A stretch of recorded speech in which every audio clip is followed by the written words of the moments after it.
আইনমন্ত্রী, আপনার ব্যাংকে কত টাকা জমাইছেন এই খুনের আসামিদের ধরার জন্য?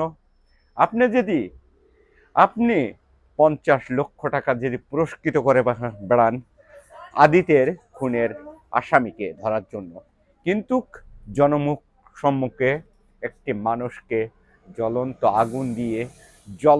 আগুন দিয়ে তাকে পুড়িয়ে মারার জন্য এই বৈষম্য বিরোধী আন্দোলনের নেতৃত্ব যারা দিয়েছে তাদের ধরার জন্য কত কোটি টাকা আপনি বাজেট করেছেন?